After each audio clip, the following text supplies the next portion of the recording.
Guys, welcome back to another trailer reaction guys. നമ്മുടെ ധ്യാൻ ശ്രീനിവാസൻ, പിഷാരടി, അജു വർഗീസ് ഒക്കെ കൂട്ടുകാരിൽ ഇറങ്ങുന്ന പുതിയ പടമാണ് ആപ് കൈസേ ഹോ എന്ന് പറഞ്ഞ പടത്തിന്റെ ട്രെയിലർ അങ്ങനെ ഇറങ്ങിയിരിക്കുകയാണ്. പടം ഡയറക്റ്റ് ചെയ്തിരിക്കുന്നത് വിനയ് ജോസ് എന്ന് പറയുന്ന ആളാണ്. സ്റ്റോറി സ്ക്രീൻ പ്ലേ ധ്യാൻ ശ്രീനിവാസനാണ് എഴുതിയിരിക്കുന്നത്.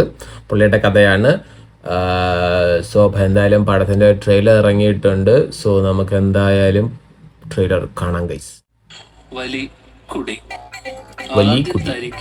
പിന്നെ കുത്തിത്തരിക്കും, എന്നിട്ടെല്ലാം മാറ്റിമറിക്കും. ഇന്നെന്റെ ബാച്ചിലേഴ്സ് പാർട്ടി ആയിരുന്നു. അടുത്ത ആഴ്ച കല്യാണമാണ്. കൺഗ്രാറ്റുലേഷൻസ്. Thank you. നമ്മുടെ ക്രിസ്ത്യയുടെ ബാച്ചിലർ പാർട്ടിയാണ്. അടിച്ചു പൊളിക്കും. ക്രിസ്ത്യ കണ്ടോ? എന്തൊരു ബഹളായിരുന്നു ഇന്നലെ രാത്രി.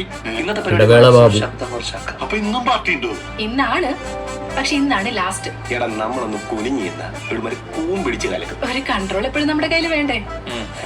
അളിയനെ ഞാനൊരു ഫുൾ ഹാപ്പി ആണല്ലോ.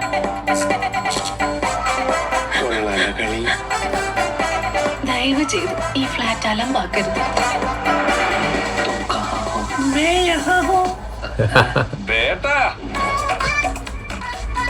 സരോജ, അർദ്ധരാത്രിക്ക് ഈ ബാഗും കൊണ്ട് വഴിയിൽ എങ്ങോട്ട് പോയതാ? ഇത് ഹിന്ദി ചോദിക്കാൻ നിങ്ങൾക്ക് പറ്റും. ഹിന്ദി എനിക്കറിയില്ല. സാറ് മുമ്പിലൊക്കെ പോയതല്ലേ? അത് ഞാൻ ഫാമിലി ആയിട്ട് ടൂർ പോയതല്ലേ.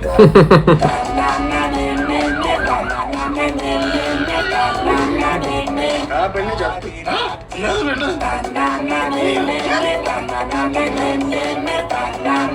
10 ലക്ഷം രൂപ നേരം വിളിക്കുമ്പോഴത്തേക്ക് ഉണ്ടാക്കേണ്ടി വരും. 3 രൂപ എടുക്കാൻ പറ്റുമോ? 3 ഉണ്ടാവില്ല സാറേ. മോനൊരു 10-12 വർഷം അകത്തെടുക്കേണ്ടി വരും കേട്ടോ. സാർ ഏത് ഹിന്ദി സീരിയലിലെ കഥ സാറെ പറയുന്നത്? Based on A true events. So അപ്പം ഒരാളുടെ കല്യാണം നടക്കുന്നു, അല്ല കല്യാണം നടക്കാൻ പോകുന്നു. കല്യാണ ദിവസം തലേ ദിവസത്തെ ബാച്ചിലർ പാർട്ടി നടക്കുന്നു. അത് കഴിഞ്ഞുണ്ടാവുന്ന എന്തോ ഒരു പ്രശ്നം. സോ അത് സംബന്ധിച്ച് പോകുന്ന ഒരു കഥയാണ്. Based on A true events എന്ന് പറയുമ്പോൾ ധ്യാൻ ശ്രീനിവാസൻ്റെ കല്യാണ സമയത്ത് ഉണ്ടായ ഒരു സംഭവം വല്ലതും ആണോ? ഇനി ഒരു ഫൺ പടം ആണെന്നാണ് തോന്നുന്നത്. ഈ മാസം 28-ാം തീയതിയാണ് പടം. കണ്ടിട്ടൊരു ഫൺ പടമായിട്ടൊക്കെ തോന്നുന്നുണ്ട്. കണ്ടു നോക്കാം. അപ്പോൾ അത്രേ ഉള്ളൂ. ബൈ.